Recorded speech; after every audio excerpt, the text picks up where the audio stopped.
रुकन असेंबली जगदेश्वर रेड्डी ने assembly speaker जी प्रसाद कुमार के तई तौहीन आमेज तबसरा करने पर बजट सेशन के बकिया हिस्सा के लिए उनको असेंबली से मुअत्तल कर दिया गया था। इसी असना में आज गांधी मुजस्समे के पास भैंसा कांग्रेस कायदीन ने एहतजाजी धरना मुनज़्ज़म किया।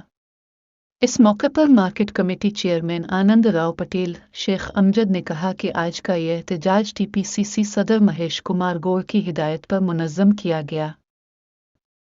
बीआरएस रुकन असेंबली जगदेश रेड्डी जिन्होंने तेलंगाना असेंबली स्पीकर पर तौहीन आमेज तबसरा किया। कांग्रेस पार्टी में जी प्रसाद कुमार की खिदमत को तस्लीम करते हुए एक दलित को असेंबली का स्पीकर मुंतखब किया था, लेकिन बीआरएस रुकन असेंबली ने उन पर नाजेबा तबसरा किया। लिहाजा इस मौके पर कांग्रेस कायदीन ने जगदेश की मुकन्निना की रुकनियत को बर्खास्तगी करने का मुतालबा किया। టీపీసీసీ అధ్యక్షులు గవర్నర్ పెద్దలు మహేష్ కుమార్ గారి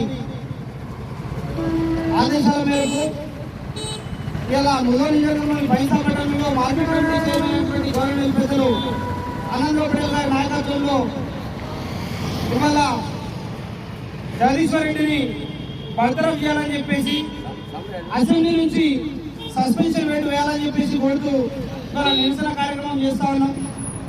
దీనికి గల ప్రధాన ఉద్దేశం ఒకటే,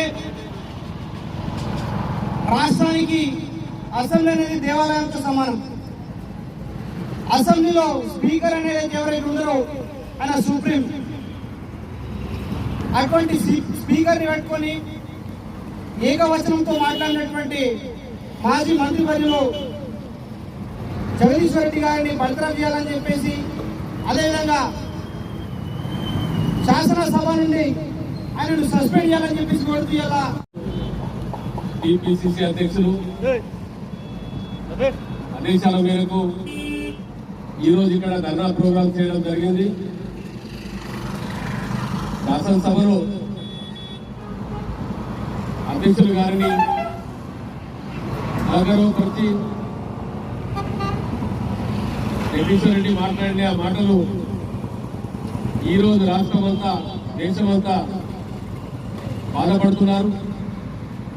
అంటే అసెంబ్లీ అంటే ఒక దైవ మందిరం, ఆ మందిరంలో ఏ రకం మాట్లాడాలా, దాంట్లో సభాధ్యక్షులు మరి ఆయన ఒక అందరికీ సమానం న్యాయం చేసే వ్యక్తి, అటువంటి వ్యక్తిని ఆదరణపరిచి మరి ఆయన ఒక చిన్న కులంకున్నారు కాబట్టి కులస్తులే కాబట్టి ఆయన మీద అట్లా మాట్లాడడం చాలా కష్టం।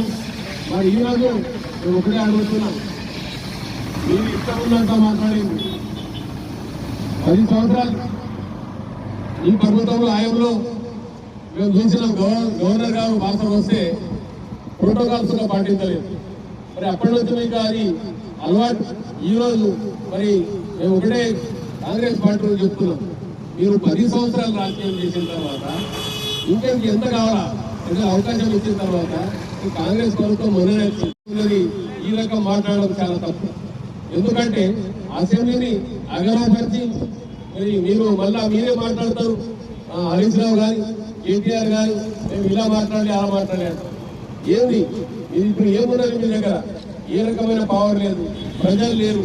ప్రజలు నిర్ణయం తీసుకున్న తర్వాత ఓపిక ఉండాలి। ఒక సంవత్సరం కాలేదు ఎప్పుడే కాంగ్రెస్ మీద ఇన్ని మాట్లాడుతున్నారంటే మనం చూస్తా ఉన్నాం। మరి ఇటువంటి జగదీశ్వర్ రెడ్డిని మేము అంత రాష్ట్రంలో అన్ని అక్కడ ధర్నాలు నిరసనలు నడుస్తున్నాయి। మరి ఆయన ఒకటే చెప్తున్నాం, ఆయనకు ఏ రకమైన అధికారం లేకుండా ఆయన అట్లా మాట్లాడడం తప్పు। ఈ రోజు మేము ఒకటే మాట్లాడుతున్నాం, ఆయనకు అసెంబ్లీ నుంచి బర్తరఫ్ చేయాలి। ఆయనని ఈ రోజు మనం ఒకటే అగౌరవపరిచిన అసెంబ్లీని ఆయన ఉండటానికి అర్హత లేదు కాబట్టి మేము ఒకటే మాట్లాడుతున్నాం। ఈ రోజు మనం ఒకటే చెప్తున్నాం, మరి మీకు ఓపిక ఉండాలా, మరి సలహాలు ఇవ్వండి అంటే సలహాలు ఇవ్వడానికి లేదు। మీరు కాంగ్రెస్ వాళ్ళకు ఈ పదవి మీద ఉండి పెంచిన చేసి మీకు అనిపిస్తలేదు, ఎందుకంటే ఇప్పుడు వారు కరెంట్ ఫ్రీ